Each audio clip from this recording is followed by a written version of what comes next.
En el marco de la Semana de Comunicación 2025. Y bueno, antes que nada, como saben todos ustedes, lamentablemente este fin de semana hubo una condición muy adversa para nuestra comunidad estudiantil y nuestra comunidad egresada en torno a un trágico accidente en el cual perdieron la vida dos compañeras, un compañero y una compañera, en el caso de Miguel Rojas Hernández y de Berenice Giles Rivera. Entonces, nosotros estamos haciendo en cada evento, en cada transmisión, un breve tributo, un breve recordatorio, para lo cual les voy a solicitar a todas y todos se puedan poner de pie, por favor. Lo que hacemos es una conferencia, dedicamos un minuto a veces de silencio o puede ser un minuto de aplausos. En el caso de esta ocasión será un minuto de silencio en apoyo moral, en apoyo anímico al sufrimiento que las familiares, seres cercanos, amigos han sufrido.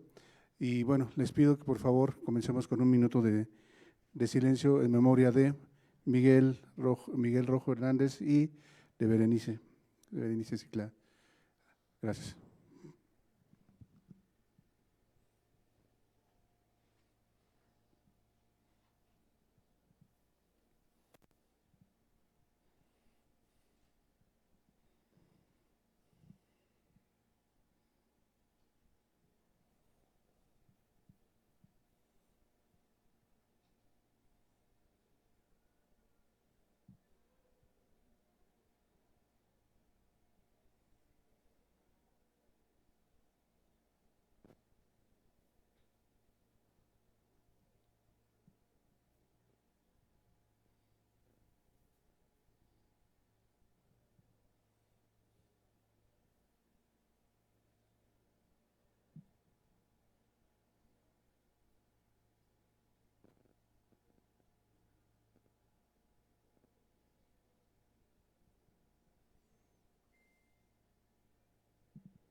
Muchas gracias, pueden tomar asiento. Y bueno, en este segundo día de actividades, esta es nuestra tercera conferencia, para lo cual agradecemos que nos acompañe Ismael Méndez Maciel, Leyenda Urbana, y pues la conferencia tiene por título Un fantasma con sombrero de charro, un libro sobre leyendas mexicanas abordado desde una perspectiva periodística, para lo cual voy a ceder el uso del micrófono al maestro Eduardo Mateo, quien será el moderador del evento. Gracias, maestro.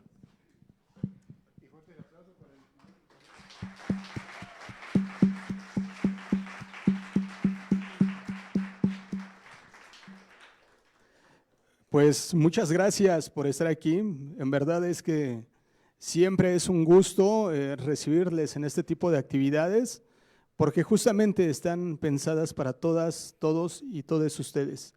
Y por supuesto que para Berenice y Miguel, que desafortunadamente físicamente no están ya en este plano con nosotros, pero que estoy seguro que donde quiera que estén escuchando también y están presentes. Muchas gracias. Como ya lo mencionó el licenciado Edgar, en esta ocasión nos acompaña Ismael Méndez Maciel, quien es autor del libro Un fantasma con sombrero de charro y también es autor del podcast Leyenda Urbana MX. Si me lo permiten, voy a leer una síntesis curricular. Es comunicólogo y periodista egresado de la Facultad de Estudios Superiores Aragón. Fundó el canal de YouTube Leyenda Urbana MX con más de 100,000 suscriptores y el podcast del mismo nombre, que actualmente posee 6 temporadas y alrededor de 250 episodios publicados. Ha participado en diferentes charlas y conferencias enfocadas en leyendas mexicanas, marketing digital y creación de contenido. Así en eventos como Aldea Digital y el Festival Terror en tus Sentidos. Además de que ha participado en importantes foros dedicados a la lectura, como la Feria Internacional del Libro, Palacio de Minería, y la Feria Internacional del Libro del Zócalo.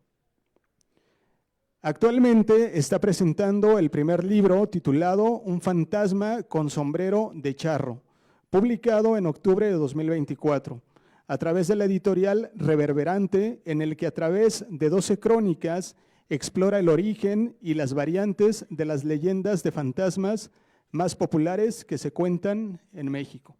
Le damos un fuerte aplauso de nueva cuenta, por favor.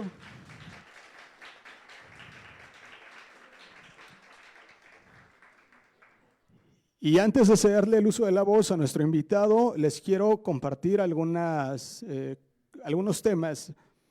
Como bien saben, para que tengan su constancia de participación, es necesario que asistan a más de 5 conferencias y que realicen su registro. Por ahí me parece que los códigos están circulando para el registro también.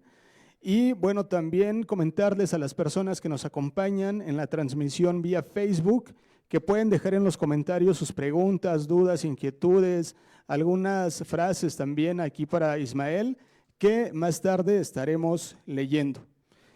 Sin más preámbulo, entonces vamos a darle paso a Ismael Méndez, quien nos va a hablar justamente de la presentación del libro, pero sobre todo a mí me gustaría, Ismael, si no tienes inconveniente, en que nos empieces a platicar justamente cómo es el proceso de investigación para la construcción de estas crónicas que nos compartes en tu libro. Adelante. Hola a todos.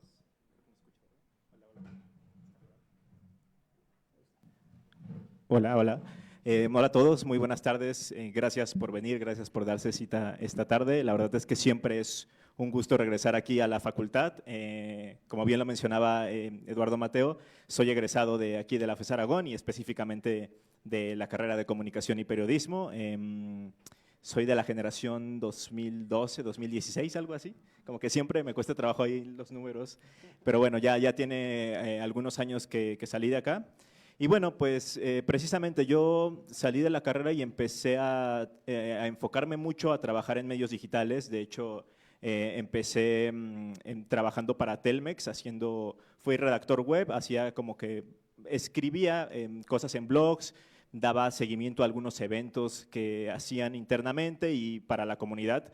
Entonces, como que me fui enfocando mucho en el lado de creación de contenido digital, porque sobre todo me enfocaba mucho en eso, en hacer redacción, en crear contenido audiovisual. Y a la par yo ya tenía incluso desde que estaba aquí en la facultad, yo ya tenía un proyecto que lo desarrollaba en YouTube, el cual ya era como tal Leyenda Urbana MX, que con el paso de los años fue evolucionando y ya digamos que en 2020, en pandemia, el canal de YouTube se convirtió en un podcast, que era más o menos el formato que estaba empezando a surgir en ese momento y que bueno, afortunadamente pude hacer crecer un poco ahí el proyecto y estuve varios años, ya este es el 5º año que tengo este proyecto, haciéndolo y sobre todo dedicándome a eso ya profesionalmente. Actualmente me dedico el 100% de mi tiempo a crear el podcast. Estuve trabajando un año con Spotify como un contenido exclusivo de Spotify México. Ahora estoy con una red de podcast que se llama Acast. Y fue a raíz de esto, del crecimiento de un proyecto digital que empecé a desarrollar por mi cuenta, lo que me llevó a escribir un libro. Como tal, mucha gente me escribía a través de redes sociales diciéndome, oye, tienes muchas leyendas, tienes muchas historias que contar, ¿por qué no haces un libro? Y bueno, creo que estos comentarios iban muy enfocados al hecho de que, bueno, ya abordaremos un poco más el contenido que yo trabajo, pero más allá de que yo cuente las leyendas en el podcast, lo que me enfoco es en tratar de darles una explicación. Y no como tal una explicación lógica, porque es complicado cuando hablamos de temas sobrenaturales o paranormales, pero siempre hay una explicación del por qué surgen o el cómo surgen. Entonces yo en los episodios que hago lo que trato de explorar o de explicar es saber cómo nacen ciertas leyendas, en qué contexto político, en qué contexto social y el por qué nos dan miedo ciertos elementos. Entonces, a raíz de esto, pues la gente me empezó a pedir que hiciera un libro y bueno, es un trabajo bastante arduo porque si bien tenemos muchas herramientas que desarrollamos aquí en la carrera, sobre todo como de redacción, a final de cuentas siempre se necesita retrabajar los textos y tiene que haber tiene que involucrarse más gente para poder hacer un proyecto como este. Entonces, a finales de 2022, me contacta una editorial independiente que se llama Reverberante y me dicen, oye, nosotros estamos publicando autores nuevos y gente que se dedica a las redes sociales y estamos trasladando esos proyectos al papel. De hecho, la colección en la que está mi libro se llama Pantallas de Papel. Y es justamente eso, buscan creadores que tengan algunas propuestas interesantes para publicarles un libro. Y es interesante porque lo que le comentaba a Eduardo es que pues muchas veces era al revés, ¿no? La gente que estaba en los medios tradicionales se pasaba a lo digital y ahora como que está sucediendo un poco lo contrario. Gente que empieza a hacerse conocida o que su trabajo tiene relevancia en el medio digital, ahora está pasándose a otros medios, como fue mi caso, y prácticamente esa era la idea, el buscar ciertas leyendas o ciertos relatos y pasarlos a otro formato. Y esto era sobre todo con la idea de poder profundizar en cada una de las leyendas, en cada uno de los relatos y en cada una de las crónicas para hacer lo que ya les comentaba, de explorar sus orígenes, sus variantes, pero desde un punto de vista, digamos, un poco más profundo, metiéndonos un poco más en la leyenda como tal y hacer una investigación y que no se quede en solamente contar la leyenda, porque muchos proyectos de leyendas o de historias de terror, pues básicamente lo que hacen es eso, ¿no? Te cuentan la leyenda o te cuentan la historia o alguna de las versiones, pero ahí se quedan. Entonces, la idea con este libro era eso, era adentrarnos y explorar lo que hay en cada una de estas leyendas. Yo he hablado de muchos temas en el podcast, de todo tipo de leyendas mexicanas relacionadas con lo sobrenatural e incluso con leyendas históricas, pero aquí quise delimitar un poco la temática a fantasmas, ya que pues me parece que son un elemento muy interesante que tiene muchas características que nos pueden hacer entender muchas cosas tanto de la sociedad como de toda la cultura que hay en México, y a través de esto se pueden explorar muchas cosas y se pueden aprender también muchos temas. Y además algo que es muy interesante y que lo mencionaba también con Ismael hace un momento, es que como parte de esta cultura mexicana creo que crecimos escuchando leyendas en todos lados.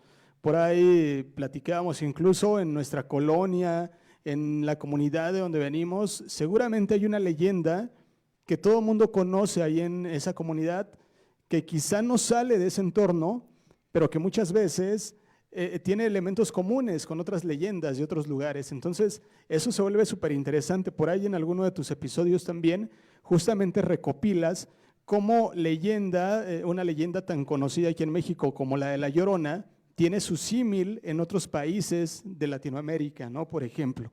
Y algo que también yo reconozco en este trabajo que hace Ismael, que justamente aquí está el libro, para que lo puedan ahorita revisar, justamente a través de este recorrido que haces por las leyendas, que en parte retomas también de tu trabajo del podcast, además es una investigación documental, porque no solamente es la leyenda en sí, sino también la revisión histórica de esa leyenda, incluso cómo una misma leyenda ha ido evolucionando con el paso del tiempo, el cambio de los contextos, por ejemplo, y que todo eso implica un trabajo de investigación arduo, que implica también tiempo, esfuerzo. Incluso ahorita les va a compartir Ismael, ir a los lugares donde se han suscitado esas leyendas, precisamente para verificar y comprobar que quizá lo que se está contando pues tiene gran parte de cierto, ¿no? Cuéntanos, ¿cómo es este proceso, Isma?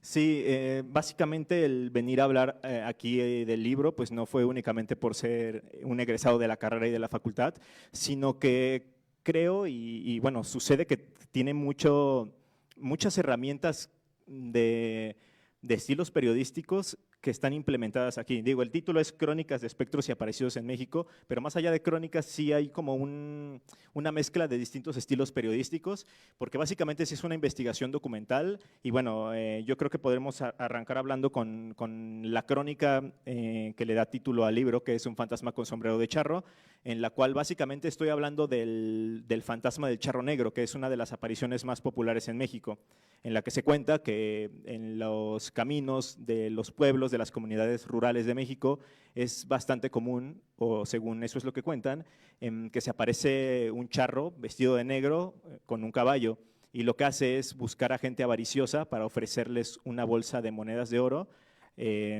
a cambio de, pues prácticamente de su alma, o eso es lo que se dice. Hay algunas versiones en las que dicen que es el diablo quien está buscando a este tipo de gente, hay otras en las que se dice que es un fantasma de un charro que justamente era muy avaricioso. Pero entonces yo me pregunté el por qué nos da miedo específicamente la figura de un charro vestido de negro, o el por qué pues en este tipo de comunidades mexicanas a la gente le da tanto miedo esta aparición, ¿no? Y me puse a investigar un poco y justamente lo que menciono en este capítulo habla de justamente tratar de dar esa explicación. Entonces, pues en el capítulo hablo desde el inicio de la charrería en México, cómo es que surge la charrería, qué es un charro. Y bueno, básicamente la charrería surge a través después de la conquista, cuando se hace la colonia, a la gente de aquí no les dejaban pues montar a caballo o este tipo de cosas, salvo a algunos muy experimentados o que tuvieran muy buenas habilidades, pero no podían vestirse tampoco como los españoles. Entonces ellos trataron de hacer su propia ropa, su propia identidad, y a partir de ahí fue surgiendo, por ejemplo, el traje de charro.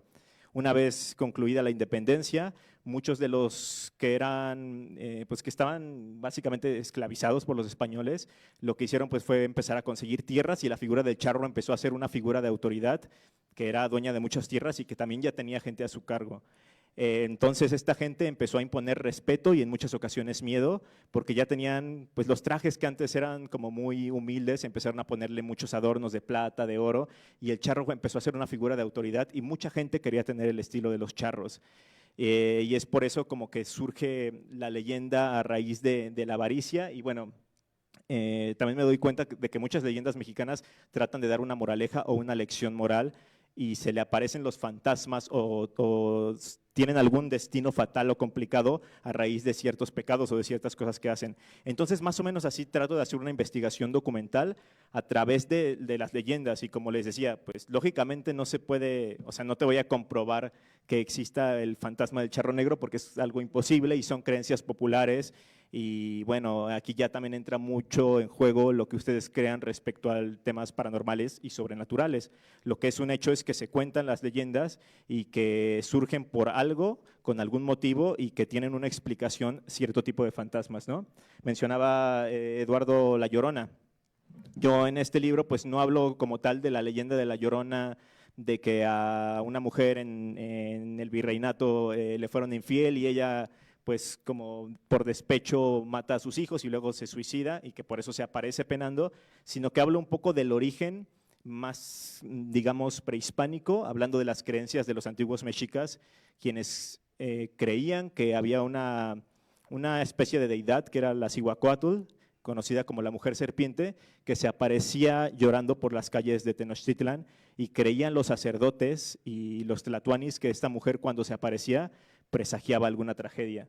Y también se dice que 10 años antes más o menos de la conquista, esta mujer apareció pues caminando y llorando por las calles de Tenochtitlan, y Moctezuma pues sabía que algo malo iba a pasar, y bueno, después ya sucede todo el tema de la conquista, pero pues es eso, se trata de explorar un poquito más del únicamente saber la leyenda, sino buscar estos orígenes y saber exactamente qué cosas las produjeron o por qué se cuentan, ¿no?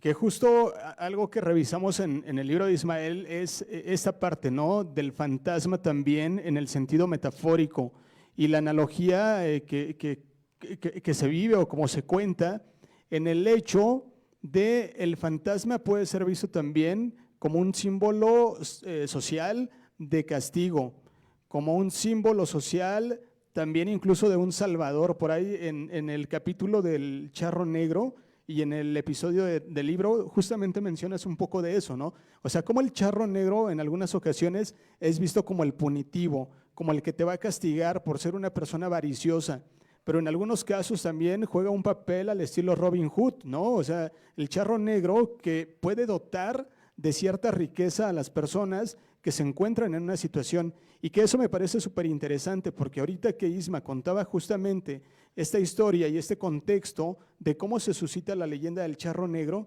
pues dices, básicamente es lo que vivían las comunidades de las personas que vivían aquí tras la conquista de los españoles, ¿no? O sea, cómo van resignificando no solamente su propia vida, su propia cosmovisión, sino también su propio sentir, su propia forma de subsistir, ¿no? A través de un hito como el charro negro, que sabes que te va a dotar de algún cierto tipo de riqueza, y que llevado justamente a un contexto más contemporáneo, quizá a través del cine mexicano, toda la importancia que tiene el charro, ¿no? Como una resignificación de la propia figura de pues los hombres y la masculinidad, en este caso de México, pero también ligado a una reivindicación social, me parece. Entonces creo que eso, Isma, es muy importante también para las narrativas que se van contando con la intención de preservar esa memoria colectiva. ¿Cómo es este proceso justamente? Sí, y lo que pasa es que muchas de las leyendas, como les comentaba, surgen por estos temas sociales y sobre todo son una forma de preservar la cultura y la narrativa de México. Entonces, pues, por ejemplo, uno se podría quedar con la leyenda y de saber qué distintas versiones hay. Pero si escarbas y te pones a investigar un poco más, te das cuenta de muchas de estas cosas. Básicamente, por ejemplo, yo lo que hacía era muchas veces, pues sí, buscar como todo este contexto, pero muchas veces también era de ver estos dos puntos de vista, ¿no? Tanto la investigación documental como ya más el tema de saber qué cuenta la gente, cómo lo cuenta y en qué circunstancias, porque incluso muchas veces una versión de la leyenda tiene que ver mucho con una comunidad o con lo que pasa en ciertas comunidades. Y muchas veces ustedes se darán cuenta si en algún momento adquieren el libro, pues por ejemplo al final recopilo como que todas las fuentes, que es algo que comentábamos, ¿no? Que es muy importante y que se debería de hacer, incluso que uno pensaría que no vas a encontrar fuentes en un libro sobre leyendas o sobre fantasmas, pero aquí pues al final son unas 6, 7 páginas completamente llenas de fuentes. Y entonces lo que se trata de hacer también es comparar, y ustedes lo sabrán, el comparar las fuentes. Entonces hay cosas en las que ustedes van a encontrar, no sé, tesis o trabajos de antropólogos, y después van a encontrar un link hacia un blog en el que alguien fue a un lugar a investigar una leyenda y te hace una narración como que muy, ¿cómo lo podríamos decir? Muy… Sí, muy cotidiana, muy de este tipo. Entonces es como que contrastar estas dos cosas y lo que va pasando con ellas para darnos cuenta qué diferencias hay y por qué justamente hay una narrativa tan grande respecto a esto, ¿no? Y aquí es donde justamente insisto, a ver, levanten la mano, ¿quién ha escuchado por lo menos una vez en su vida una leyenda así de sus comunidades? Todo mundo, ¿no? Justamente, yo creo que todo mundo hemos escuchado una leyenda. Algunas son más comunes que otras, como la de La Llorona, esta del Charro Negro, pero a lo que iba también, Isma, y creo que eso lo podemos recuperar aquí tanto en el podcast como en el libro, es que muchas de estas leyendas también provienen de tragedias, ¿no? Tragedias que ponen de manifiesto algún problema social que derivan justamente en asesinatos, en muertes, en algo que resulta de alguna situación por ahí de crímenes pasionales, por ejemplo, ¿no? Y que esto, yo creo que es súper interesante lo que hace Isma, porque lo logra recuperar con el pretexto justamente de esa leyenda, pero lo logras recuperar de una forma tal que dices, wow, o sea, ya entiendo más o menos por qué es la leyenda del Charro Negro, o una leyenda que ahorita seguramente vas a tocar, ¿no? Que tiene que ver con la mansión de la tía Toña o la casa de la tía Toña. O sea, cuestiones como estas que, fíjense, a veces se convierte más de algo totalmente periodístico en algo mitológico, porque a veces es más fácil, creo yo, aceptarlo socialmente. Lo que Isma hace es como ese trabajo a la inversa. Ya tenemos el mito, ahora vamos a desmitificar justamente con hechos, con acontecimientos, con un trabajo periodístico de investigación. Entonces yo te quiero preguntar, Isma, aquí, ¿cómo le haces justamente para hacer esta recopilación de la información, pero también esto que es súper importante, la verificación en términos periodísticos, un fact-check, por ejemplo? Aquí es sobre todo un trabajo de investigación, como les mencionaba, que pues no me quedaba como en lo superficial cuando tú te imaginas que vas a hablar de una leyenda, es como que checas y te sale algún video o va algún explorador urbano y llega, no sé, a la casa de la tía Toña y te hace como todo su recorrido y lo graba. Y mucho se queda en eso. Entonces, más bien aquí era sí tomar eso, pero para saber a profundidad qué es lo que estaba sucediendo. Ya que mencionaste pues este tema de la tía Toña, creo que podemos abarcar o hablar un poco de lo periodístico mencionando ese capítulo en específico. Seguramente todos han escuchado hablar de esta leyenda urbana, ¿no? De la tía Toña, ¿no? Bueno, yo me imaginaría que sí. Bueno, creo que es más de nuestra generación esa leyenda. Surgió como que fue una leyenda que se hizo muy famosa hace, ¿qué será? 2010, una cosa así. Bueno, cuentan, antes de entrar de lleno para que tengan todo el contexto, se cuenta que en la tercera sección del bosque de Chapultepec hay una mansión que está embrujada. Se supone que cuando vas acercándote ves que todo el lugar se empieza a llenar de niebla.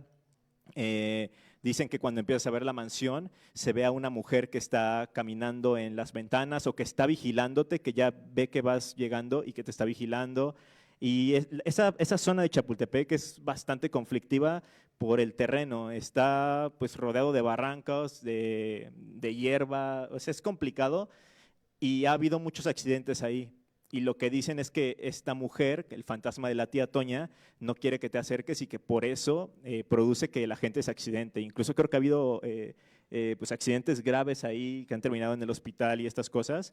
Y según lo que se relata es que ahí vivía una mujer, la tía Toña, que tenía mucho dinero, que quedó viuda y heredó una gran fortuna de su marido. Y lo que hacía, ya era grande, entonces pues recogía a chicos de la calle y les daba como asilo, les daba alimento. Y en una ocasión, en una noche, ellos al ver que pues que tenía tanto dinero, le quisieron robar y escaparse, pero ella los sorprendió y entonces no les quedó otra opción, según ellos, más que asesinarla. Y por eso se cuenta que se aparece. Pero hay como que muchos matices en esta leyenda, porque muchos dicen que la casa no existe, que la casa original ya fue derribada. Hay un montón de cosas extrañas que se cuentan sobre esa casa y pues yo en una ocasión estando en Chapultepec dije, oye, pues estoy por aquí cerca, ¿por qué no vamos a ver la casa de la tía Toña? No como tal, dije, no me voy a meter por los barrancos porque voy a ser una víctima más de la leyenda quizá, pero bueno, me acerqué a la casa de la tía Toña y lo que me di cuenta es que esa casa está habitada, tiene incluso pues antenas como de televisión y te das cuenta de, oye, pues ¿por qué se cuenta este relato entonces? Y fue ahí que me adentré a investigar un poco más y descubrí varias cosas muy interesantes. Incluso se dice que hubo intereses políticos, que el gobierno de López Portillo quería expropiar unos terrenos ahí. Se hizo como un gran alboroto, la gente iba de curiosa y a protestar de que esto no tendría que hacerse y se supone que, bueno, hay fuentes, justamente lo que dices, entonces aquí tengo varias noticias de medios como Proceso y de algunos otros medios en los que dicen que se inventó esta leyenda del gobierno mexicano para evitar que la gente siguiera yendo y por eso decían que era muy peligroso. Pero sucedió el efecto contrario y pues la gente le daba más curiosidad ir a visitar una casa embrujada, como fue mi caso. Entonces, creo que les voy a leer el inicio de ese capítulo porque justamente está redactado más como una crónica periodística, porque pues sí, fui al lugar, fui a ver qué es lo que pasaba y a raíz de eso como que hice toda la investigación para tratar de encontrar qué es lo que pasaba o por qué se contaba acerca de la tía Toña. Y bueno, les voy a leer un pequeño fragmento. Bajo el sol abrasador de un sábado al mediodía en Chapultepec, Ciudad de México, le hice la parada a un taxi cerca de la entrada a la segunda sección del bosque homónimo, con la intención de que me llevara a un lugar enigmático que en los últimos años habría cobrado mucha fama a través de internet por las supuestas presencias fantasmales que ahí se reportaban. Le indiqué al ruletero que me llevara a la calle Cumbres de Aculcingo, revelándole la razón del viaje. Y él, mientras me contaba sus experiencias paranormales, emprendió el camino sin rechistar. Avanzó por la congestionada avenida Constituyentes. Entre tanto, yo podía ver cómo pasábamos por sitios icónicos de la zona, como el Panteón Civil de Dolores, el Lienzo Charro de Constituyentes y el CECIT número 4. Cuando llegamos a la calle Lomas Altas, el conductor giró a la derecha para entrar a una zona residencial que aparentaba ser de alto poder adquisitivo por lo ostentosas que lucían las viviendas. Esa calle nos llevó hasta la célebre y ansiada Cumbres de Acultzingo, pero me decepcioné al notar que desde ahí no se podía ver el sitio que yo estaba buscando. El taxista, ahora invadido por la curiosidad de ir a un lugar sobre el que se contaban historias de terror, sugirió que diéramos marcha atrás para tomar la calle José María Velasco y a partir de ahí arribar a Joaquín Clausel. Su plan funcionó. Joaquín Clausel era una vía que pasaba pegada al bosque de Chapultepec por la parte de atrás de la zona residencial, lo cual me daba mucho mejor ángulo de visión.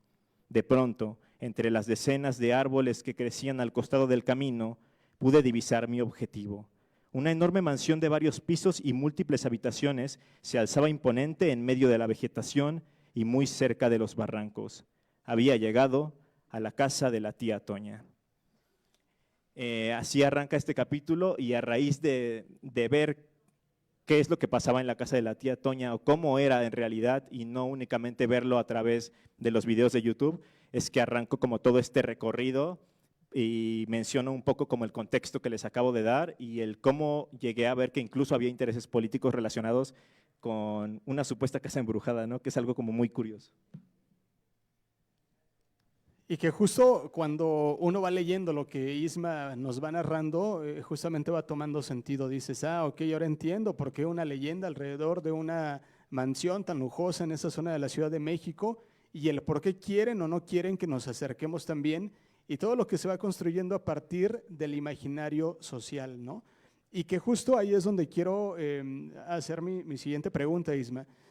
Sabemos que la narrativa de las leyendas pues es básicamente muy común y muy fácil de identificar, ¿no? De manera histórica, insisto, hemos estado rodeados de leyendas, pero justamente, ¿cómo en este contexto de una convergencia mediática, de un entendimiento más transmediático incluso, de la forma de narrar, de contar historias, cómo es que ha evolucionado esta manera justamente de plasmar estas leyendas? Primero, en tu caso, en un formato sonoro, apoyado de diversos elementos del lenguaje radiofónico quizá, y hoy en día, ¿cómo eso es llevado a un lenguaje escrito, apoyado de imágenes que además las ilustraciones están buenísimas?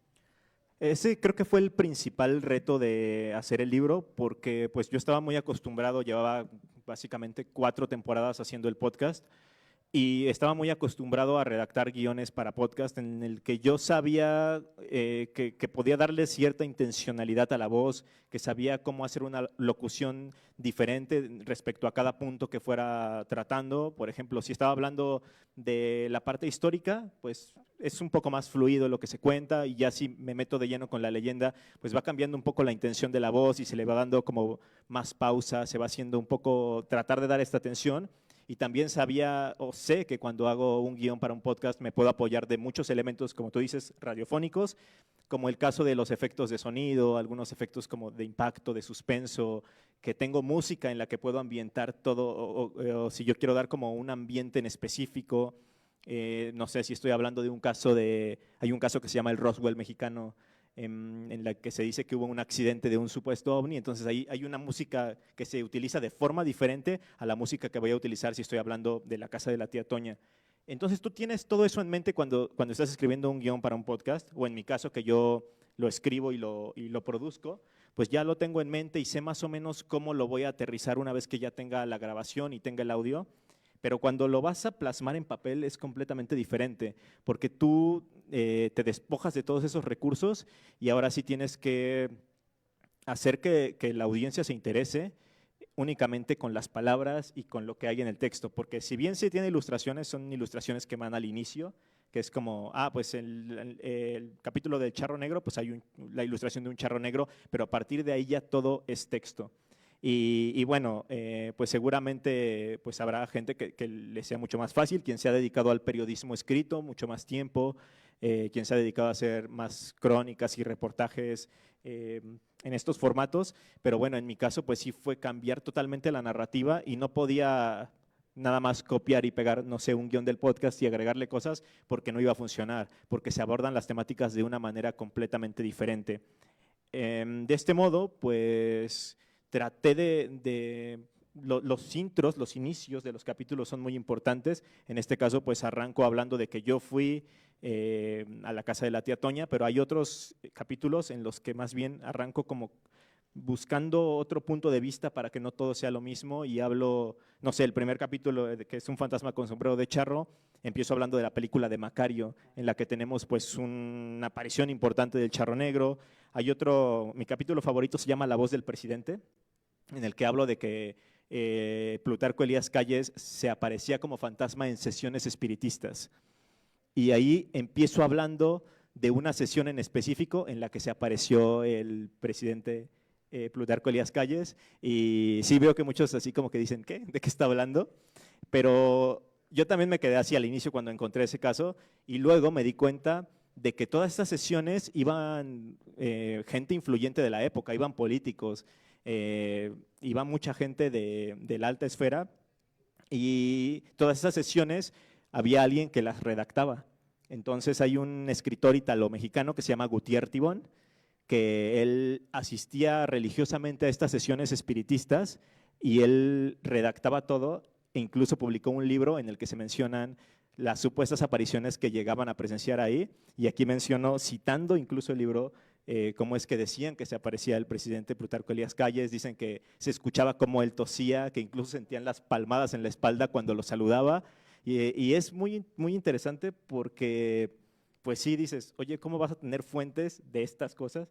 Y la realidad es que hay, pues, o sea, estaban esas sesiones redactadas casi como si fuera un juicio, una minuta prácticamente, y de ahí se saca como que toda esa información. Y este capítulo, por ejemplo, es una forma de redactar totalmente diferente, porque pues lógicamente yo no estaba ahí en esas sesiones, como bien pude haber ido a la casa de la tía Toña, pero ahí te vas más por una narrativa distinta, que también va básicamente tratando de seguir una línea en la que tengas que llamar la atención y captar la atención de quien lo lee, porque pues muchas veces es complicado.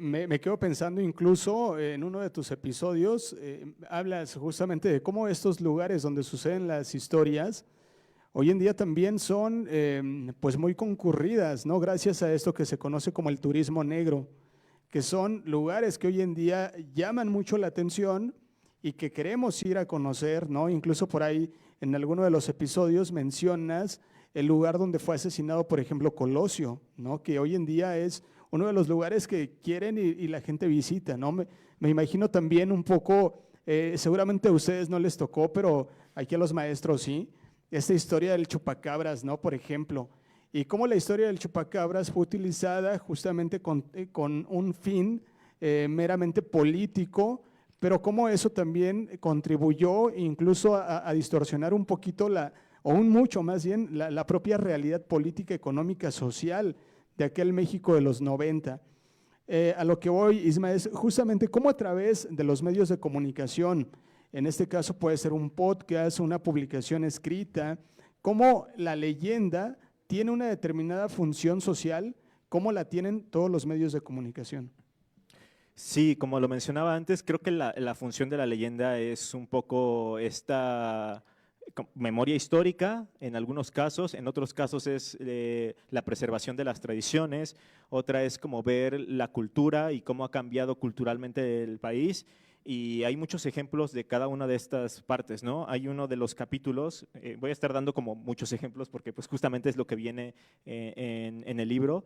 Hay un capítulo que se llama Los fantasmas de Tlatelolco. Y hablo de que pues mucha gente con la que he platicado, muchos colegas, podcasters, porque pues luego nos reunimos para hablar, para hacer colaboraciones y este tipo de cosas, pues como que todo el mundo me ha dicho que siente, o mucha gente me ha dicho que siente una vibra extraña cuando va a Tlatelolco y sobre todo a la Plaza de las Tres Culturas.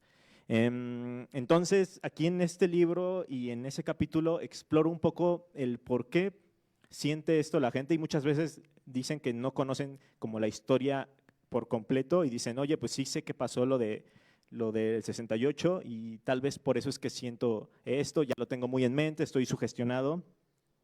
Y hago como este recorrido viendo qué es lo que ha pasado en Tlatelolco y en esa plaza a lo largo de los años, y aquí es un poco lo de la memoria histórica y lo de la preservación. Sí, también se puede utilizar una leyenda para aprender de historia, porque hago un recorrido hablando desde que Tlatelolco era un tianguis, un mercado muy importante en el Valle de México y que fue el último bastión de la resistencia indígena contra los españoles. Cuentan las crónicas, me parece que hay una de Diego de Durán, en la que dice que después de esa batalla en Tlatelolco no se podía caminar por la plaza por la cantidad de cadáveres que había tirados, sobre todo de indígenas.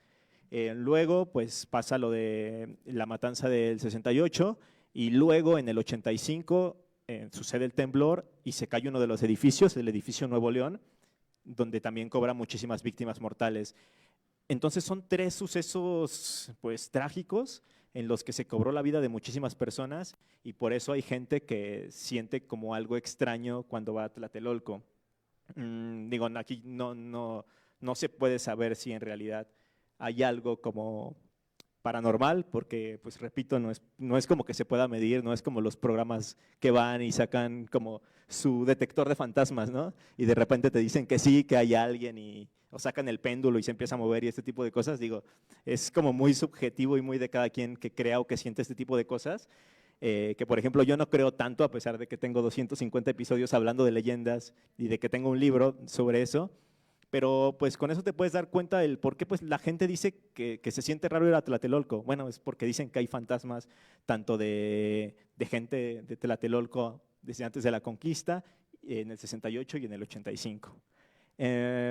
Yo fui, grabé incluso un video. Ese video está publicado en YouTube y es muy curioso porque hay una historia de supuestamente una niña que murió en el temblor del 85, y dicen que se aparece caminando por los pasillos y en la Plaza de las Tres Culturas buscando a sus papás porque no sabe que está muerta y que los perdió en el derrumbe. Entonces los está buscando y le pide a la gente que ayude a encontrar a sus papás. En ese video yo estoy contando la leyenda de esa niña, y pues lo publiqué hace ya un par de años, pero empezó a medio a viralizarse, es de los videos que más reproducciones tienen en mi canal actualmente, pero muchos de los comentarios que hay dicen, oye, en el minuto 8 con tal, cuando hablas de la niña, se escucha el grito de una niña. Entonces, yo no lo escuché estando ahí, no lo escuché editando, y me puse ese segundo en específico, y sí se escucha el grito de una niña.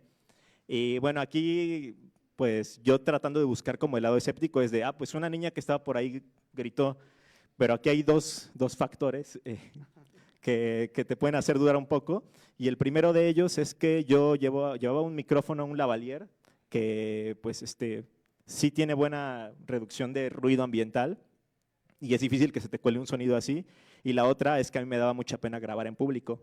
Entonces cuando salía a grabar me iba como a lugares donde no hubiera tanta gente, así de, en esta banca de aquí de Tlatelolco, pues a lo mejor no pasa mucha gente, y ya me ponía a grabar. Entonces yo me fijaba que no hubiera nadie que me viera que estaba hablando como loco yo solo con una cámara. Y pues curiosamente seguramente no había nadie en ese momento, pero sí se escuchaba un grito. Entonces, si buscan Los Fantasmas de Tlatelolco en YouTube, van a encontrar el video de mi canal, Leyenda Urbana MX, y ahí ustedes juzgan después. Aquí mismo en la FES Aragón tenemos una leyenda, ¿no?, de la niña, maestro Leo, que todo el mundo hemos escuchado por acá. Aquí en este auditorio, ¿no? Aquí en este auditorio, en los talleres de comunicación y periodismo, que ya luego seguramente Ismael hará un recorrido, estaría bueno, de aquí, porque hay varias leyendas aquí en la facultad, ¿no? La verdad es que sí.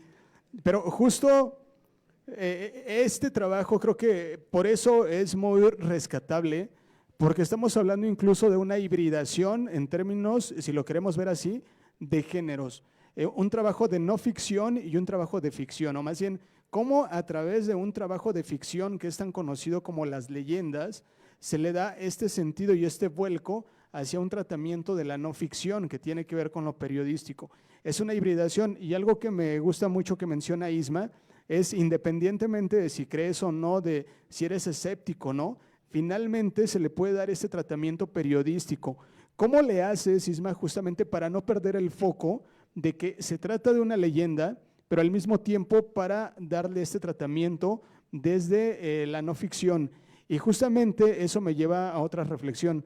En este canal, por ejemplo, de Spotify y de YouTube, donde hablas de las leyendas, ¿cómo has logrado generar este engagement con el público desde el trabajo, sí, de un producto de ficción, pero con el tratamiento de no ficción? No sé si me doy a entender. ¿Sí? Sí, sí. Bueno, creo que eso es muy importante, esta dualidad que mencionas, porque cuando yo empecé con el podcast, lo que había, o digamos que la oferta que había en ese entonces en medios digitales, sobre todo en YouTube, y ya empezaban a ver podcasts en otras plataformas como Spotify, como Apple, Amazon Music, pues los proyectos que estaban se dedicaban mucho a contarte la leyenda nada más, o que el podcaster pidiera a sus escuchas de, oye, cuéntenme las historias paranormales que les han ocurrido, ¿no? Por ejemplo, un podcast muy famoso, ahora ya un poco cancelado después de recientes sucesos, pero Relatos de la Noche lo que hace es, pues mucho eso, ¿no? Es una narrativa totalmente, no sé si de ficción totalmente, pero sí muy enfocado a contar las leyendas directamente o a contar lo que le ha pasado a sus seguidores. Y así hay muchos programas en los que van con eso. Y más bien lo que yo hice en su momento, en primera, fue enfocarlo a México. Y eso fue como la primera cosa que llamó la atención de la gente que me iba escuchando, porque decían, ¿sabes qué? Habla exclusivamente de México, y la realidad es que sí, México es un semillero de historias interminable, y hay un montón de leyendas que seguramente todos tendrán una leyenda o alguna historia que conocen y que no todo el mundo conoce, así como hay otras leyendas ultra conocidas. Y lo segundo fue esto de mezclar un poco la ficción con la no ficción. Si nos vamos al sentido estricto de que una leyenda sea una obra de ficción, pues más bien yo lo que hice fue justamente lo que les comentaba, de hablar un poco de otras circunstancias que dieron origen a la leyenda, o de ciertas cosas que se cuentan alrededor de ella. Y también lo que mucha gente me dice cuando, no sé, hay un evento en vivo, hay una presentación del libro, muchos me dicen que empezaron a escucharme o que les gustó mi trabajo gracias a eso, gracias a que no me limito a contar las leyendas, sino que dicen, oye, es que aprendí cierta cosa por tu podcast. Y muchas veces, a pesar de que yo doy como que todo este contexto, lo que hacen es irse a buscar o a investigar por su cuenta otras cosas, o a buscar más fuentes de las leyendas o de lo que estoy relatando, y creo que va muy por ahí el generar este engagement, como tú lo mencionas, ¿no? De que hubo una conexión con la audiencia gracias a que era algo diferente. Y entonces muchos, me imagino que muchos de ustedes tendrán en mente o ya han estado haciendo algún proyecto por su cuenta, ya sea, no sé, tener un medio digital, tener un canal de YouTube, no sé si alguno ya ha abierto un podcast o algo así. Entonces, creo que estos dos factores son muy importantes. Uno, buscarse su nicho, porque en un inicio yo sí traté de hablar como de todo, y la realidad es que no funciona hablar de todo, sino que sí tienes que enfocarte en algo específico, y muchas veces, aunque pienses que es algo muy específico y que a lo mejor no hay mucha audiencia, la realidad es que siempre hay como una audiencia para eso que quieres hacer, y es muy bueno como enfocarte en tu audiencia y en tener un nicho, ¿no? Yo, por ejemplo, ya sé que no voy a hablar como de algún creepypasta, porque mi audiencia no es esa. El grueso de mi audiencia está entre los 25 y los 44 años, y esa gente ya no escucha creepypastas, ¿no? Entonces, sé que va más enfocado a leyendas de terror, pero con este contexto histórico, hablando más de temas culturales. Y es eso, tener como un nicho, y lo otro es como que buscar cierta diferenciación respecto a lo que tú haces y lo que hacen los demás. Buscar cierta manera de abordar los temas, no sé, es como que algo que es importante. Y, por ejemplo, esta línea de la ficción y la no ficción es como que muy tratar de dejar en claro qué parte es ficción y cuál no es ficción. Como hay muchos capítulos en los que digo, sucede esto porque según las personas de cierta comunidad se cuenta esto, y ahí cambia un poquito la narrativa hacia algo ya más literario.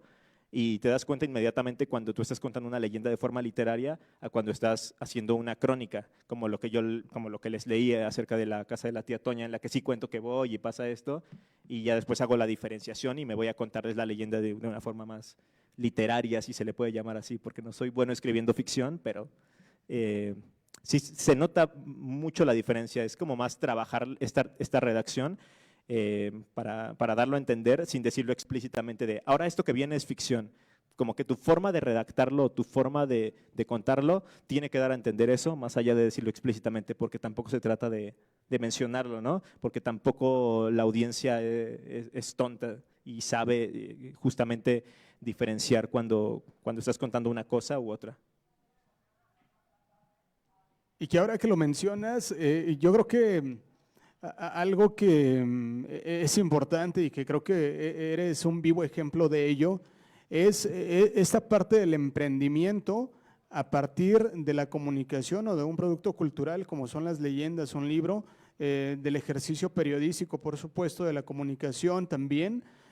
Justo me gustaría enfocarme más en la parte de ese emprendimiento para animarte a echar a andar un canal de YouTube en una primera instancia, cómo migras al canal de Spotify y hoy en día cómo es que te animas a escribir este libro, ¿no? Y que vemos que es posible, ¿no? Llevarlo de manera autogestiva, independiente, insisto, con el emprendimiento, los retos, los desafíos, cómo fue que construiste tu propio camino, vaya.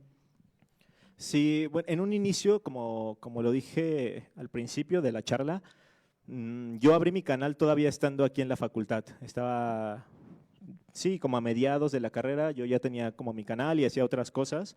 Pero en este sentido, yo lo que sí les recomendaría es las herramientas que se les dan aquí, explotarlas. Porque, bueno, básicamente, y lo que recuerdo del plan de estudios es que sí había materias como de edición de video, de audio, de fotografía.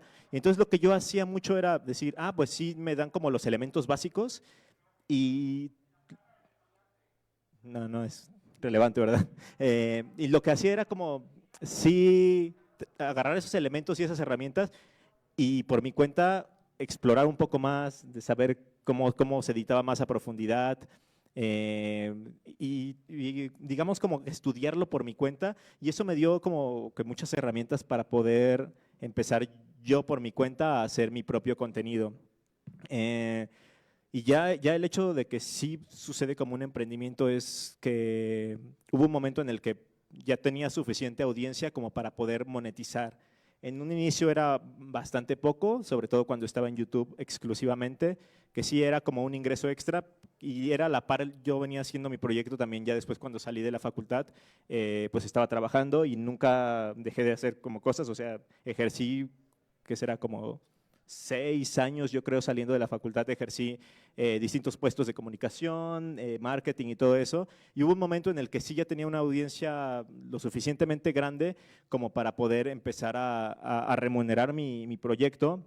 Y creo que el punto de quiebre fue, inicia pandemia, yo no puedo salir a grabar, que es lo que hacía, y digo, bueno, pues me voy a pasar a un formato en el que no tenga que salir a las calles a grabar y a contar desde ahí lo que pasa. Y bueno, lo hice el formato podcast y creo que aquí entra mucho la narrativa. Como tú mencionabas que era importante la narrativa tanto dentro de los capítulos del libro como del podcast. En una ocasión me contactó la gente de Spotify México y me dijeron, oye, estamos viendo que tus episodios superan el promedio de retención de audiencia de los demás. Me dijeron algo así que muchos se iban de otros podcasts como al 40%, 50% del episodio, la gente se salía. Y me dijeron, estamos viendo tus estadísticas y la gente lo escucha hasta el 80%. Ya de ahí empieza a bajar un poco, pero era muy raro o les parecía como que muy bueno que la gente se quedara hasta el 80% del episodio. Dicen, es que se van antes generalmente. Y les gustó esto, sobre todo para monetizar, porque dicen, pues tenemos chance de meter más pautas publicitarias, ya que la gente pues está tanto tiempo.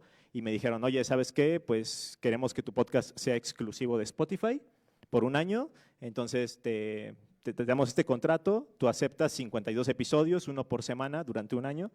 Y la realidad es que ese contrato, haciendo cuentas, era mejor remunerado que el trabajo que yo tenía en ese entonces en oficina. Y dije, bueno, pues de aquí me voy directamente a trabajar hacer 100% contenido para redes, ¿no? Que es algo que suena como, tú lo piensas o tú lo ves y dices, está muy complicado, es imposible, y a final de cuentas sí sucede.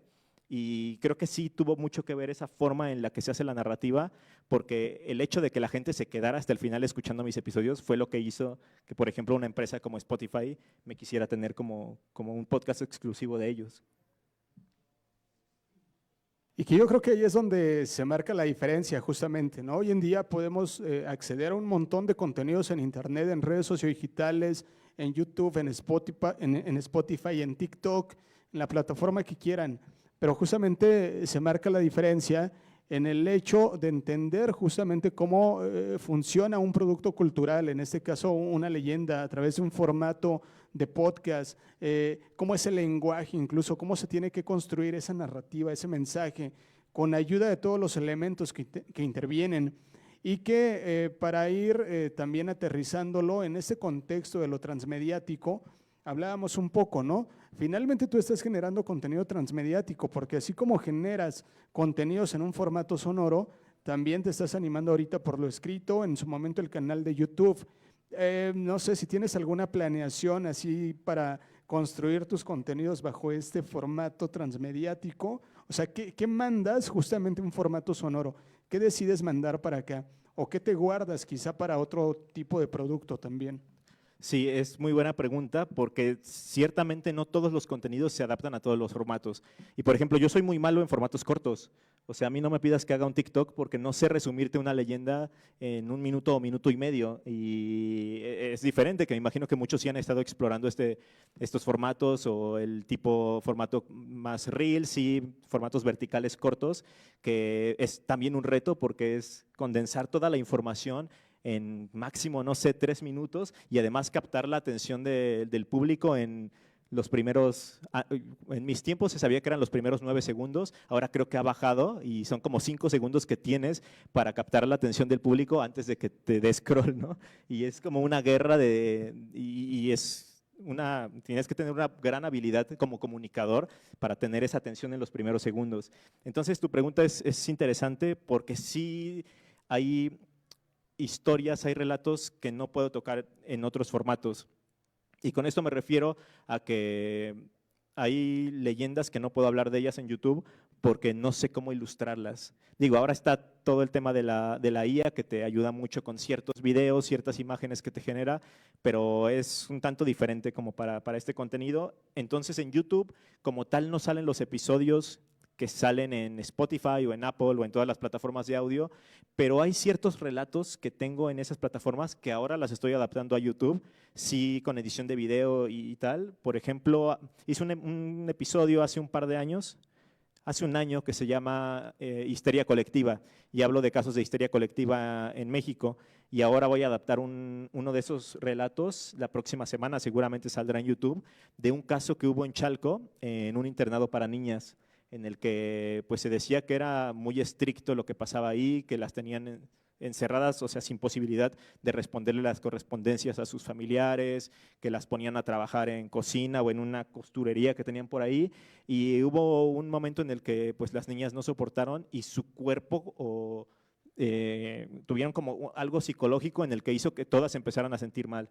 Tenían mareos, vómitos, no podían hablar, algunas no podían caminar, se caían y cosas así, y de hecho está en las noticias, se ve cómo están todas las niñas afuera y sus familiares recogiéndolas. Entonces voy a adaptar como ese caso específico en donde hay mucha imagen, se documentó mucho para poder ponerlo en formato de video, a diferencia de una leyenda como, no sé, de alguna de las que vengan, la peregrinación fantasma, que es uno de los capítulos, que es una leyenda de hace muchos años y en la que pues no hay como tal imágenes o videos que tú puedas utilizar para ilustrarla. Entonces, más bien decido viendo qué historia me funciona más, o si es una historia más larga que me va a llevar 20 minutos contarla, pues lógicamente voy a preferir contártela en un formato de audio o de podcast, a una historia que tengo de 5 o 6 minutos, que se adapta mucho más a un formato en video y que la gente lo puede ver más rápido, porque pues la retención en video es mucho más baja a la que tenemos en audio.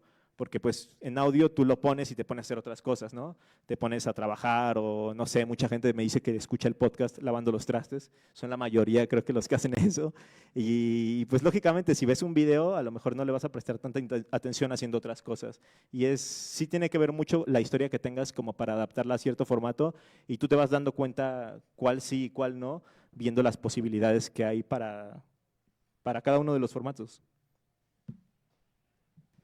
Y bueno, ya para ir cerrando, justamente yo me quedaba pensando hace un momento en eso, ¿no? El escuchar un podcast con estas leyendas o el leerlas, incluso hasta tú mismo vas construyendo ese escenario, incluso la atmósfera, cómo son los personajes, qué está sintiendo incluso el personaje, cómo se escuchan esos sonidos también.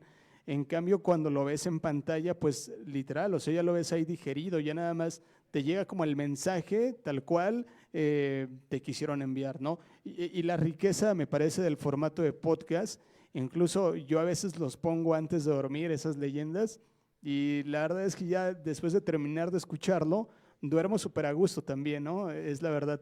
Pero yo creo que ya depende también, ¿no? Cada medio tiene una función, cada medio va vinculado justamente a una vocación también, y eso es lo interesante de lo que tú haces, además de rescatar toda esa memoria histórica y la leyenda como parte de pues un constructo social.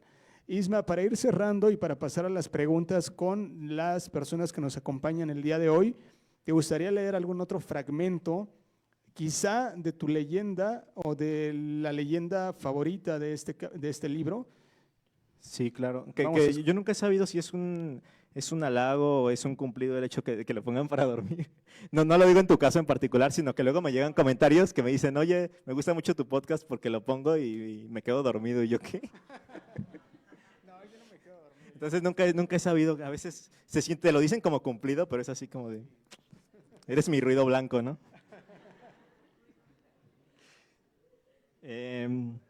Justamente les hablaba de este capítulo del fantasma de Plutarco Elías Calles, entonces vamos a leer un pequeño fragmento de este capítulo y justamente damos paso a las preguntas. El 4 de marzo de 1947, en el Instituto Mexicano de Investigaciones Psíquicas, mientras se realizaba una sesión espiritista, los presentes lograron contactar con un personaje ilustre de la política mexicana que había fallecido un año y medio atrás, el expresidente Plutarco Elías Calles. Cuando Calles regresó a México después de su exilio, comenzó a interesarse ampliamente en una doctrina filosófica que desde hacía unas décadas estaba en auge en Europa y sobre todo en Francia, pero que poco a poco había penetrado en la burguesía mexicana de aquella época, el espiritismo. La doctrina espírita sostiene la creencia en los espíritus y en la comunicación entre ellos y nosotros, los vivos. Su origen se remonta a mediados del siglo XIX con exponentes como las hermanas Fox en Estados Unidos y como Allan Kardec, el autor del Libro de los Espíritus y el Libro de los Médiums. Los seguidores del espiritismo suelen celebrar reuniones o sesiones en las que intentan establecer contacto con los espíritus a través de médiums, figuras que actúan como intermediarios entre el mundo físico y el espiritual. En estas sesiones regularmente se realizan lecturas psíquicas y se busca una transmisión de mensajes de los muertos con el objetivo de obtener orientación espiritual y consejos. Para el momento en que Plutarco Elías Calles se involucró en el espiritismo, en México ya existía un gran avance en el tema. 2 años antes se había fundado el IMIS de la mano de Rafael Álvarez y Álvarez, e incluso a principios del siglo XX, Francisco I. Madero había creado la Sociedad de Estudios Psíquicos en San Pedro, en su natal Coahuila, donde se desempeñaba como médium psicográfico, contactando a su fallecido hermano Raúl. La primera vez que Calles acudió a una sesión de esta índole fue el 9 de julio de 1941, gracias a la invitación que le extendió uno de sus amigos más íntimos, el general José María Tapia. En un inicio se mostró renuente, porque no era muy allegado a los temas de carácter espiritual o religioso, pero se convenció en cuanto su amigo le dijo que aquellas reuniones parapsicológicas eran serias, que no asistían charlatanes y, por supuesto, que no tenían relación alguna con la brujería. A partir de esa experiencia, Calles empezó a visitar el IMIS de forma regular por alrededor de 4 años, Participó en un sinnúmero de sesiones en las que coincidió con otras grandes personalidades de la época y de la política de aquellos años, como Jaime Torres Bodet, Miguel Alemán Valdés o Ezequiel Padilla.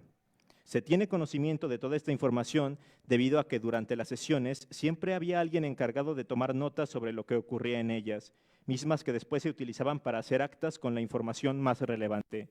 Por ejemplo, el acta número 123 del 24 de septiembre de 1941 dice lo siguiente: varios seres rodearon al maestro del castillo, levantando al médium con todo y silla por los aires, hasta llevarlo y dejarlo al otro extremo en que estaba colocado. Es la primera vez que se verifica este fenómeno. El maestro Amahur dejó un manuscrito que decía: tu hermano querido para siempre, con sus iniciales. Entonces, pues por aquí se desarrollan y después hay constancia de otras sesiones en las que hay citas de lo que sucedía en ellas, y es lo que les mencionaba, que después empezó a manifestarse de esta forma Plutarco Elías Calles. Y bueno, creo que está muy interesante como para seguir conociendo un poco más de esto. Lo menciono también en un episodio del podcast que se llama Espiritismo en México, me parece. Entonces, pues por si quieren también pues seguir escuchando o conociendo un poco más acerca de las leyendas, pues pueden buscarme así en plataformas como Leyenda Urbana MX, y pues por ahí van a tener como que todos estos casos un poco más condensados que como están en el libro, pero pues si se quedaron con ganas de escucharlo van a poder hacerlo. Pues damos un fuerte aplauso a Ismael Méndez. Gracias. Autor del libro Un fantasma con sombrero de charro y autor también del podcast Leyenda Urbana MX. Y ahora vamos a dar paso con las preguntas que seguramente tienen para Ismael. En verdad, aprovechen porque ocasiones muy pocas. Adelante, por favor. Te paso este micro.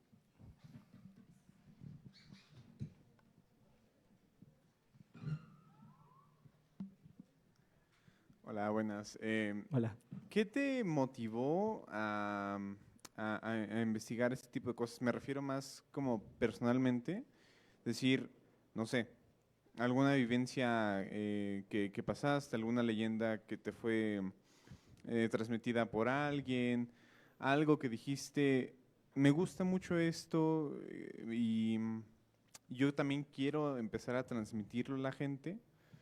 Entonces, no sé, ¿qué leyenda fue la que te motivó principalmente? Claro, yo cuando era niño, prácticamente creo que iba en la primaria, no sé, tenía 7, 8 años, me encontré en mi casa un libro que se llamaba Narraciones Extraordinarias de Edgar Allan Poe, y empecé a leer lo que a lo mejor no era como un tema tan enfocado para un niño, pero me llamaron mucho la atención justamente los cuentos de Edgar Allan Poe, que hablaba de miedos, pero miedos en ocasiones no tan sobrenaturales, sino que más miedos terrenales, se podría decir, y me llamó mucho la atención. Y a la par, y esto creo que es algo que se me había pasado a comentar, también llegaron a mis manos unos libros delgaditos de leyendas coloniales, que no sé si ustedes los han llegado a leer o a encontrar, no sé, que los venden afuera del metro, en el mercado, en los tianguis, que no sé, en ese entonces costaban como 20 pesos. Y también llegaron a mis manos esos libros y me llamaban mucho la atención las leyendas que había. Y hay una leyenda en particular que se llama Las monedas en el suelo, que es, creo, originaria de Veracruz, en el que habla justamente de un castigo que tuvo una niña por avariciosa, que se encontraba monedas abajo de una loseta en su casa, y en una ocasión por tratar de llevarse todas las monedas, la loseta se cerró y la niña desapareció por completo. Y bueno, dicen que en esa casa se aparece el espíritu de la niña.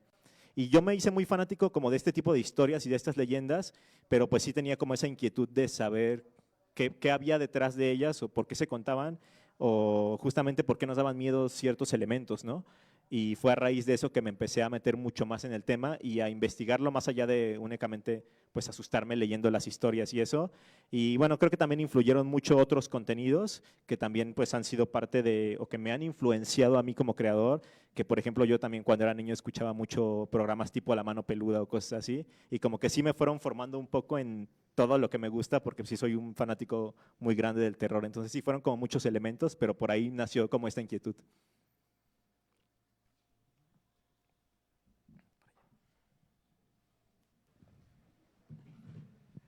Hola Ismael, Josué Ramírez, Comunicación y Periodismo. Yo tengo una pregunta, bueno, compuesta en dos. ¿Hubo alguna leyenda o tema que decidiste dejar fuera del libro por algún tema de, no sé, preferencias, derechos de autor o alguna razón en específico? Y siendo así, ¿cómo fue el proceso de selección para todas las historias que incluiste en tu libro? ¿Siguieron algún tipo de lineamiento? Y cuéntame, ¿cómo fue eso? Hola José, gracias por tu pregunta. Gracias. Sí, hubo muchas leyendas que se quedaron fuera, son 12 relatos en este caso, y la realidad es que hay un montón de fantasmas mexicanos. En un inicio primero fue descartar otros monstruos o críptidos o no sé, duendes y todas estas seres que se encuentran en México. Primero fue descartar eso y enfocarme en un tema en específico, como les decía, como que buscar un nicho. En este caso fue hablar solamente de fantasmas. Después de eso sí hubo muchos fantasmas que descarté, en algunos casos porque sí no había como tanta información, como no sé, tengo un episodio que se llama se llama A la orilla de la carretera, en el que hablo de la chica de la curva. Y ahí hay un montón de información y me encontré que la leyenda que se cuenta en México de una mujer que te pide un ride y de repente desaparece de tu auto o te dice que en esa curva se mató y después tú vas y te matas, es una leyenda que surgió en la Europa medieval y se fue transformando. Entonces había leyendas de fantasmas que no había como tanta información y en la que sí nada más eran como testimonios aislados de personas, y entonces esas las fui descartando. Lo que quería era tener como leyendas que sí se pudieran explorar y en las que sí hubiera información suficiente para hacer un relato sustancioso. Y luego de cómo la seleccioné, hubo un proceso ahí también con los editores en los que pues yo tenía como ciertos temas y de repente era, oye, pues ya son muchas leyendas de Ciudad de México nada más. Y fue así de tratar de diversificar un poco, ¿sabes qué? Una leyenda tal vez que sí sea de esta época, la casa de la tía Toña, y una leyenda que se hable desde la época colonial. Entonces ya ahí mencionaba otra y también trataba de irme por leyendas que se cuentan en otros estados, como la chica de la curva que se habla mucho en Tamaulipas, o no sé, hay otras leyendas que se cuentan, creo que tengo un capítulo que se llama Los fantasmas prehispánicos y hablo de fantasmas mayas. Entonces sí fue como también tratar de darle diversidad al contenido. Si bien todo se habla de México, pues sí de diferentes estados y no descentralizarlo por completo, y más o menos así fue la selección. Ok, muchas gracias. Y bueno, cierro con esto. Sé que es muy pronto para hablar de una segunda parte, pero ¿tienes pensado sacar otro libro con esas historias o algo más internacional respecto a este tipo de leyendas? Internacional no creo, porque mi contenido siempre ha estado enfocado en México y la verdad es que me gustaría seguirlo haciendo. Y bueno, sí hay algunas ideas que tengo en mente que me gustaría desarrollar. Hay algunas que son más ambiciosas, como el tratar de hablar a lo mejor de algún ser de cada estado de la República, pero es algo que se tiene que estar viendo.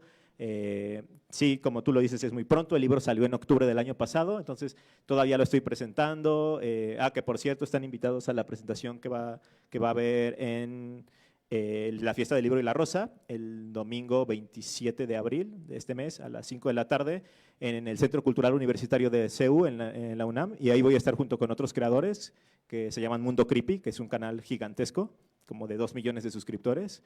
Y pues estamos presentando el libro, entonces sí es un poco pronto, pero seguramente habrá, no como tal una continuación sobre fantasmas, pero a lo mejor sí de otros seres o algunos ensayos relacionados con el terror en México, ya se irá viendo con el tiempo.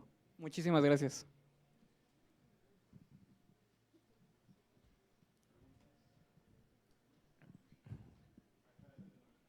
Hola, buenas tardes. Hola. Muchas felicidades por tu trayectoria académica. Es para nosotros, la verdad, un placer tenerte el día de hoy aquí, más que nada por haber sido un estudiante como nosotros.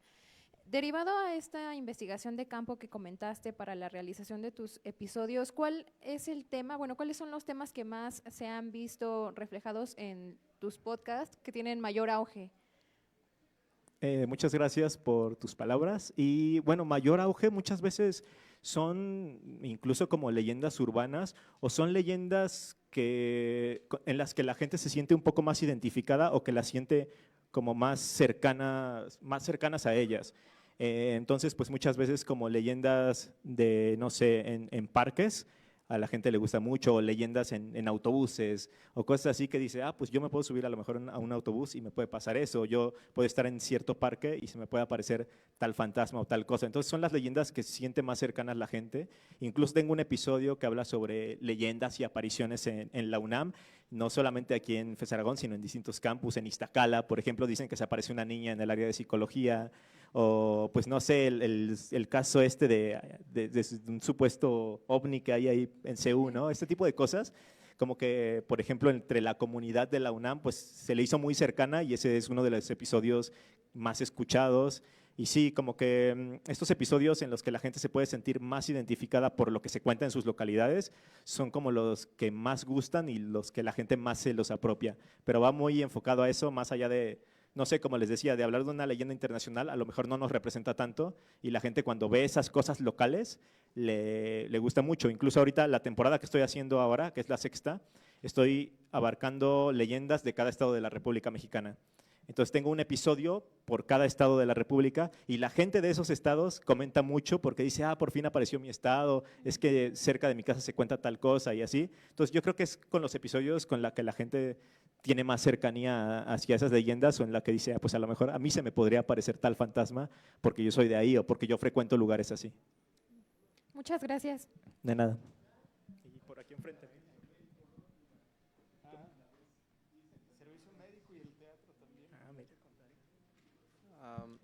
Hola. Hola. Bueno, mi pregunta más que nada es como una petición, es de, bueno, nos platicas que has escrito este libro, tienes el podcast, pero ¿te ha pasado un evento sobrenatural, pero así que hayas vivido en viva voz, viva carne, que digas, así como mi abuelita me decía de las brujas allá en Querétaro, de que se chuparon a sus hermanos? Ajá. ¿A ti te ha pasado algo así? Y si sí, ¿nos puedes contar la historia? Bueno, va, está bien. La realidad es que no me han pasado tantas cosas. Sí he tenido como ciertas experiencias en las que digo, te ponen a dudar un poquito, ¿no? Pero yo creo que la que más me ha puesto a dudar es una experiencia que me pasó hace ya, creo que iba en la secundaria en ese entonces.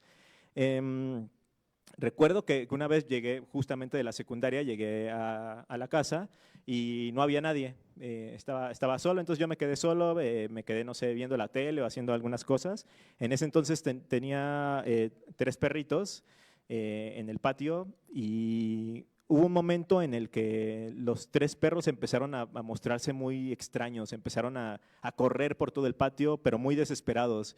Y luego empezaron a chillar y hubo un momento en el que empezaron a aullar, pero muy fuerte. O sea, parecía como que les estaban haciendo algo o como si estuvieran sufriendo. Y a mí se me hizo muy raro y aparte yo me empecé a sugestionar porque había escuchado historias en las que dicen que los perros o ciertos animales tienen la capacidad de ver fantasmas o de captar, de ver cosas sobrenaturales. Entonces yo me empecé a espantar también como alimentándome a mí mismo pensando en eso. Y lo curioso es que ya como que hubo un punto en el que estaban muy desesperados y tocaron a la puerta de la casa. Entonces salí y era una persona que me dijo que estaba juntando dinero porque había fallecido un familiar y pues no tenían como los recursos y estaban juntando dinero como para su funeral. Y pues yo medio me espanté, me quedé un poco como extrañado porque los perros estaban todos locos, llegó esta persona a pedirme dinero para un funeral. El caso es de que pues no, le dije que no había nadie en casa y así, y se fue. Pero pues yo estaba muy asustado, entonces me quedé afuera de la casa como diciendo, bueno, pues aquí mínimo pasa gente o algo. Y me quedé viendo a esta persona y cuando esta persona que había tocado se dio la vuelta a la calle, los perros se callaron así por completo y se tranquilizaron. Entonces yo a la gente que le he contado esto me dicen que tienen 2 teorías. La primera de ellas es que esta persona la estuviera acompañando el espíritu del quien había fallecido y que por eso los perros se habían puesto así. Y la otra, que es más extrema, me dicen que esa persona era la que estaba muerta y que estaba pidiendo dinero para su propio funeral. Entonces, es una de las que me han puesto a dudar porque me dio mucho miedo y no le di como una explicación en ese momento, pero más allá de eso, pues lo que conté de Tlatelolco y alguna cosita así más leve, pero yo creo que esa es la historia que más me ha hecho dudar, digámoslo.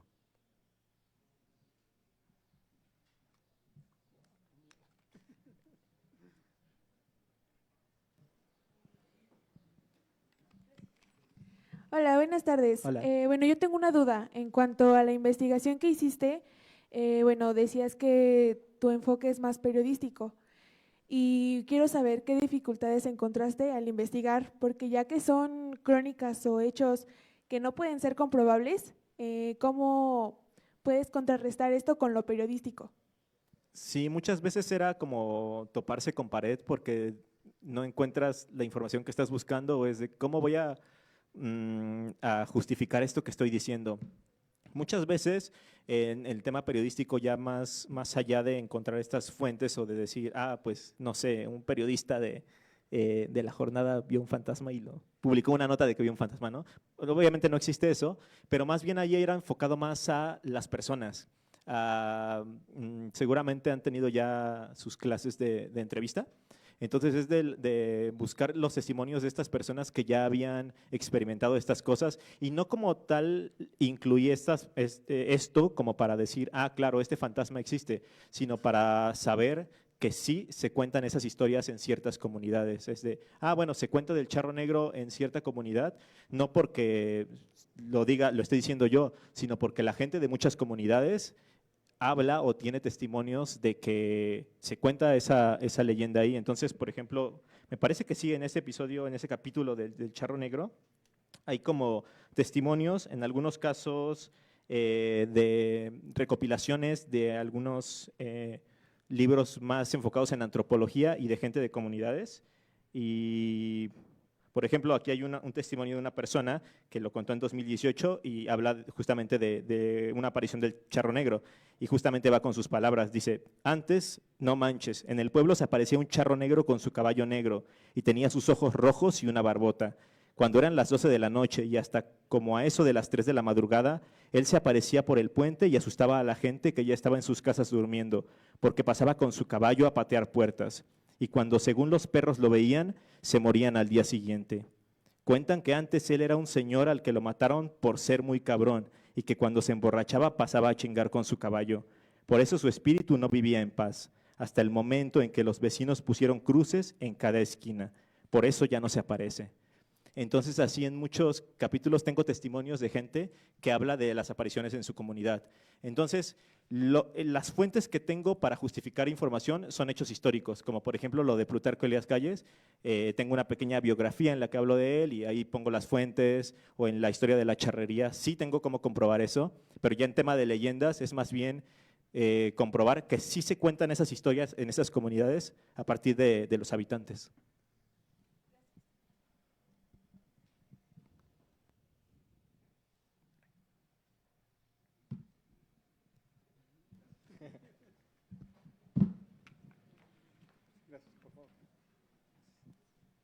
Buenas tardes. Bueno, antes que Hola. nada, felicidades por la publicación de su libro. Muchas gracias. Yo quería preguntarle qué opina de las películas de las leyendas. ¿Las animadas? Sí. A mí me gustan mucho esas películas y creo que también es un trabajo que sí está muy enfocado, lógicamente, para entretener y mucho enfocadas a niños, pero creo que también ha dado lugar a que mucha gente se interese en leyendas, porque en algunas ocasiones pues es un primer acercamiento, por ejemplo, para algún niño puede ser un primer acercamiento a la leyenda del Charro Negro, por ejemplo, que hay una película que habla del Charro Negro, ¿no? O una que habla de La Llorona. Entonces creo que estos productos como tal, como puede ser el podcast o como pueden ser este producto cinematográfico, cuando está como bien hecho y que tiene ciertas bases, porque sí jala mucho del folclore mexicano esta serie de películas, siento que es interesante para la divulgación cultural, porque sí he conocido mucha gente que sí se ha sentido atraída por conocer de leyendas a raíz de ver este tipo de películas. Y hay otras películas que hacen totalmente lo contrario. De hecho, aquí en el libro menciono, en el capítulo de La Llorona, menciono un poco de esta película que hicieron de La Leyenda de La Llorona, que es de los productores o de los que están involucrados con la saga del Conjuro y que fue un total fracaso, ¿no? Que es una película que no representa como a lo mexicano y que es un fantasma que lo que trataron de hacer hollywoodense, a diferencia de las películas de las leyendas que sí fueron hechos por un estudio de animación mexicano y que la gente que lo hizo son mexicanos y que supieron abordar un poco mejor el tema del folclore mexicano, muy a diferencia de otras películas que sí tratan de hacerlas impactantes o, pues sí, hollywoodenses nada más. Entonces creo que es un buen producto para el acercamiento a este tipo de temas. Gracias. Sí, soy fan. Buenas tardes, Yediel Robles. Cuando hablamos de leyendas, estamos hablando de tradición oral, no es tradición escrita. ¿Qué tan difícil es plasmar la tradición oral mexicana, que aparte es con muchas versiones, tienen demasiadas versiones, en papel y en material audiovisual? Sí, es un reto porque, claro, muchas veces las leyendas que conocemos y que nos dan miedo, nos las han contado nuestros papás o nuestros abuelos, y creo que ese factor es importante tanto en la forma que nos las cuentan como en el hecho de que sea una persona cercana nos la está diciendo, ¿no? Y es más difícil como dudar de esta persona que te lo está contando. Entonces, para plasmar estas leyendas de tradición oral ha sido una forma, digamos que de reescribirlas, reinterpretarlas o reinventarlas. Y yo, por ejemplo, lo que trato de hacer es juntar versiones en una misma versión, que no difieran mucho, porque hay versiones que son muy diferentes. Entonces yo cuando me voy a enfocar en el podcast, cuando hablo de una leyenda, no sé, apenas el episodio de este domingo hablo de leyendas de Guanajuato, y hablo de una leyenda que se llama La Quema de las Brujas o Las Brujas de San Francisco del Rincón. Entonces hay muchas versiones de esa leyenda, pero las diferentes versiones siempre tienen como un mismo inicio, un mismo desarrollo y un mismo final, y ya son detalles los que se van cambiando entre versión y versión. Entonces cuando son leyendas de este tipo, pues a lo mejor trato de unificar ciertos detalles y trato de mantener el hilo conductor de toda la historia, y a raíz de eso hago una única versión en lugar de contar, no sé, 3 versiones diferentes en las que varíen pequeños detalles, no sé, como los nombres de los personajes o el lugar específico en el que se desarrolla o qué pasó, no sé, con la persona a la que se le apareció una bruja o tal. Entonces, más bien ha sido como unificarlas y tratar de darles una dirección un poco más literaria, si se puede decir. Y sí se pierde un poco de lo de la tradición oral, pero a final de cuentas es tratar de darlas a conocer y de adaptarlas a un formato, porque igual muchas veces cuando tú tienes a una persona, que hay podcasts que lo hacen, que entrevistan directamente a la persona, pues muchas veces es complicado porque la persona pues se le puede ir el hilo de la narración o te mete otros detalles o utiliza, no sé, muchas muletillas y es difícil como que seguir la leyenda, y aquí lo que se trata es de que sea lo más digerible posible para que se entienda esa leyenda y ese contexto.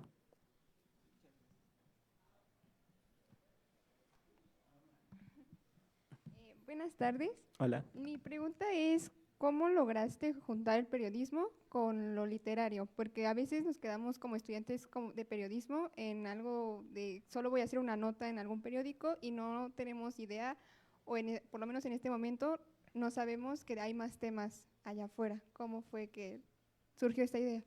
Bueno, en primera creo que leyendo, yo les recomendaría, por ejemplo, empezar a leer cosas como grandes reportajes o gente que haga reportajes de investigación. Yo, por ejemplo, leo mucho a un periodista con el que también ya he podido trabajar. Él ganó Premio Nacional de Periodismo en 2007, me parece. Con él hice un podcast pequeño de 9 episodios que se llama Noticias Viejas, y él se llama Aníbal Santiago. Si pueden leer sus reportajes y sus crónicas, son muy interesantes, y él lo que hace muchas veces es justamente hablarte de un tema periodístico y te lo cuenta de una forma así casi literaria, como si estuvieras leyendo un cuento o una novela corta. Entonces yo me inspiré mucho en leyendo a otra gente. Hay un libro también que les recomiendo que se llama Los suicidas del fin del mundo, de Leila Guerrero, en la que se va a investigar un pueblo al sur de Argentina donde están ocurriendo muchos suicidios en jóvenes y la gente de allá tiene muchas teorías. Entonces ella va a investigar qué es lo que está pasando y hace un gran reportaje que al final se convierte en un libro.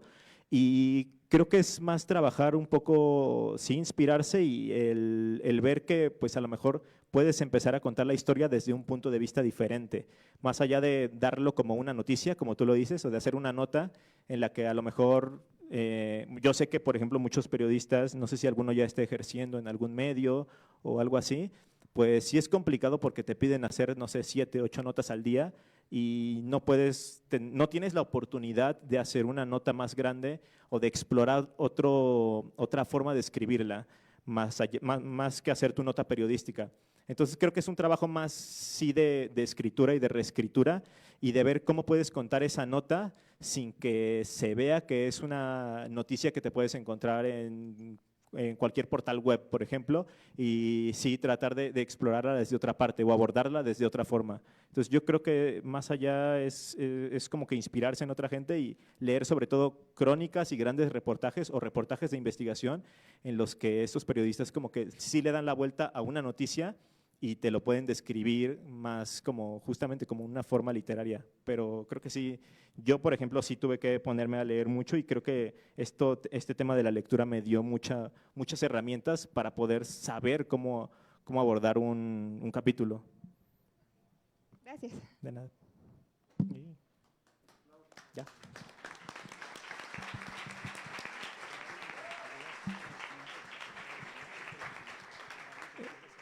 Pues muchas gracias por haber venido, por sus preguntas y por su atención. Y bueno, también quiero agradecer a Chuchosaurio por la invitación, porque él fue quien me contactó. Me parece que me contactó a través de las redes sociales del podcast y me dijo que si podía venir aquí a presentar el libro. Entonces, pues agradecimiento también para él y pues lógicamente a todos ustedes. Gracias por venir y por darse el tiempo de estar acá.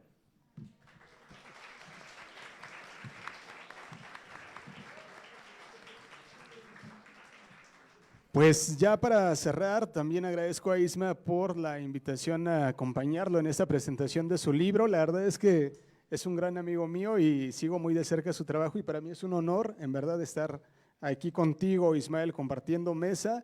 Gracias también a la Jefatura de Comunicación y Periodismo por todas las facilidades para la realización de estos eventos y de la Semana de Comunicación. Sin más, pues voy a hacer entrega del reconocimiento. Si nos ponemos de pie, Isma, por favor. Y bueno, dice así: Universidad Nacional Autónoma de México, Facultad de Estudios Superiores Aragón, Licenciatura en Comunicación y Periodismo, otorgan el presente reconocimiento a Ismael Méndez Maciel, leyenda urbana, por su valiosa participación en el marco de la Semana de la Comunicación.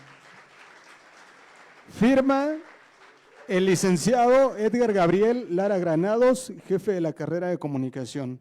Por mi raza hablará el espíritu. Isma, enhorabuena.